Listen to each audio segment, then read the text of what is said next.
নমস্কার বন্ধুরা, কেমন আছেন সবাই? আশা করছি খুব ভালো আছেন। আমিও বেশ ভালো আছি। তো মিতার রান্নাঘরে আপনাদেরকে সকলকে জানাই স্বাগত। তো দেখুন, ছেলে সন্ধেবেলা খিদে পেয়েছে, বলছে মা কিছু একটু বানিয়ে দাও। তো ভাবলাম কি একটা অমলেট বানিয়ে দিই। আর সেই অমলেটটা হচ্ছে ভেজিটেবল অমলেট আর ময়দা দিয়ে। তো দেখুন, প্রথমে আমি এখানে একটা ডিম নিয়েছি, 1 চামচের মতো নিয়েছি ময়দা। এটা চাইলে আপনারা আটা দিয়েও বানাতে পারেন। আর এখানে ভেজিটেবল অমলেট যেহেতু কিছু ভেজিটেবল নিয়েছি, এখানে গাজর, এখানে বিনস, ফুলকপি, টমেটো, ক্যাপসিকাম, পেঁয়াজ আর ধনেপাতা।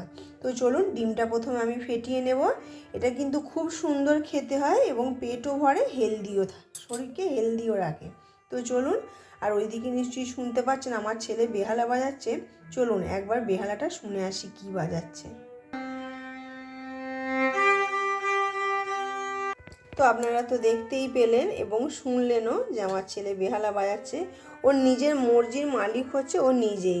যদি মনে হয় বাজাবে তো বাজাবে, যদি মনে হয় বাজাবে না তো বাজাবে না। প্রথমে দেখুন সবজিটা আমি দিয়ে দেবো এর মধ্যে। সব সবজিগুলোই আমি এইভাবে দিয়ে দেব। একটা কালারফুল একটা ডিশ রেডি হতে চলেছে। আপনারাও কিন্তু আপনাদের বাচ্চাদের এইভাবে বানিয়ে দিতে পারেন, ভীষণ ভালো লাগবে। আর আমার রেসিপির যদি কোনো অংশ ভালো লেগে থাকে আপনারা অবশ্যই আমাকে কমেন্ট করে জানাবেন, আর একটা লাইক তো অবশ্যই দেবেন। আর এই রকম আরও রেসিপি পাওয়ার জন্য আমার চ্যানেলটি সাবস্ক্রাইব করে নোটিফিকেশানটা অন করে নেবেন। আর এর মধ্যে কোনো কাঁচা লঙ্কা আমি ব্যবহার করব না। আমার ছেলে বলল মা কোনো কাঁচা লঙ্কা বা চিলি ফ্লেক্স কিছুই দেবে না, তুমি একটু অরিগ্যানো দিয়ে বানাবে। আমি বললাম ঠিক আছে। দিয়ে দেব লবণ। লবণটা দেওয়ার পরে একটু খুব ভালোভাবে সবজিটার সাথে আমি মিশিয়ে নেব, নাহলে লবণটা ওর সাথে মিশবে না। এ দেখুন খুব ভালোভাবে আমি মিশিয়ে নিলাম। এরপরে আমি ডিমটা ফেটিয়ে দিয়ে দেব। তো দেখুন ডিমটা আমি দিয়ে দিয়েছি ফাটিয়ে। আর এখানে দেখুন একটু অরিগ্যানো দিয়েছি এবং খুব ভালোভাবে এইভাবে আমি সবজিগুলোর সাথে ডিমটা মিশিয়ে নেব। আর এর মধ্যে দিয়ে দেব অল্প একটুখানি জল, অল্প একটু জল দেবো, ব্যাস।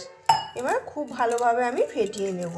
আর দিয়ে দেবো অল্প একটুখানি হলুদ। আপনারা চাইলে হলুদটা স্কিপও করে যেতে পারেন, কোনো অসুবিধে নেই। এই যে হলুদটা দিয়ে দিয়েছি, হলুদটাও মিশিয়ে নেব। তো দেখুন আমার খুব ভালোভাবে মেশানো হয়ে গেছে। এরপরে এই যে 1 চামচ ময়দা রেখেছিলাম, ওইটা অল্প অল্প করে দিয়ে আমি খুব ভালোভাবে এটার সাথে এইভাবে ফেটিয়ে নেব। এত সুন্দরভাবে ফেটাতে হবে যেন ময়দাটা দলা বেঁধে না যায়। তো চলুন অল্প অল্প করে ময়দা দেবো। আপনারা চাইলে আমি বললাম ওই যে আটাও দিতে পারেন, কিন্তু আমি ময়দা দিয়ে করছি।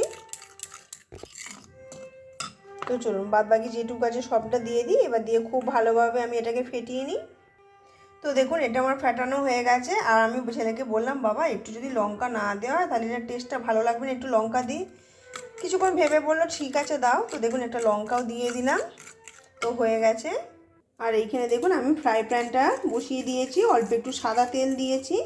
এরপরে আমি দিয়ে দেব অমলেটের যে ব্যাটারটা ময়দা দিয়ে সবজি দিয়ে করে রেখেছিলাম সেটা দিয়ে দিলাম। দাঁড়ান বাটিটা ভালো করে একটু কাঁচিয়ে দিই। এবার একটু খুন্তির সাহায্যে এইভাবে একটু চাড়িয়ে দিতে হবে। এইভাবে দেখুন খুব সুন্দর কিন্তু দেখতে লাগছে, কালারফুল। ছোট বড় সকলেই মানে এটা খেতে পারবেন। দেখুন এবার একটু হোক, এটা আস্তে আস্তে হতে থাক। খুব সুন্দর দেখতে লাগছে। আপনাদের কাছে যদি চিজ থাকে আপনারা উপর থেকে দিতে পারেন, কিন্তু এই মুহূর্তে আমার কাছে চিজটা নেই, শেষ হয়ে গেছে। তবে চিজ দিলে বাচ্চারা ভীষণ খুশি হয়। আর এটা দেখুন সাইড থেকেও খুব ভালোভাবে এই দেখুন উঠে গেছে। আপনারা নিশ্চয়ই দেখে বুঝতেই পারছেন। এই যে এবার দাঁড়ান আস্তে আস্তে এটা উল্টে দিই। তো দেখুন অফ ক্যামেরায় আমি এটা উল্টে নিয়েছি, কারণ ফ্রাই প্যানের হ্যান্ডেলটা যদি আমি না ধরতাম হাতলটা তাহলে ওল্টাতে আমার একটু অসুবিধে হতো। ওই জন্য অফ ক্যামেরায় আমি উল্টে নিয়েছি। এইরকম একটা ডিম আর একটুখানি ময়দা বা আটা দিয়ে আপনারা যদি টিফিনের জন্য একটু বানিয়ে দেন বা সন্ধ্যেবেলা নাস্তার জন্য, অনায়াসই তারা খেয়ে নেবে আর পেটটাও ভর্তি থাকবে অনেকক্ষণ পর্যন্ত, এবং হেলদিও এটা।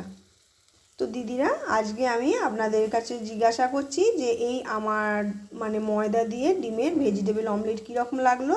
যদি ভালো লেগে থাকে আমাকে কমেন্ট করে অবশ্যই জানাবেন, একটা লাইক দিয়ে দেবেন। তো দেখুন বন্ধুরা, অমলেটটা আমার রেডি হয়ে গেছে। এবার এটাকে একটু পিস পিস করে নিই, তারপর প্লেটে আমি সার্ভ করে দেব। তো দেখুন বন্ধুরা, আমি একদম প্লেটে সার্ভ করে দিয়েছি।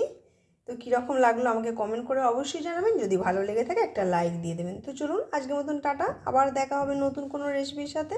সঙ্গে থেকে দেখতে থাকুন, আশা করছি নিশ্চয়ই ভালো লাগবে।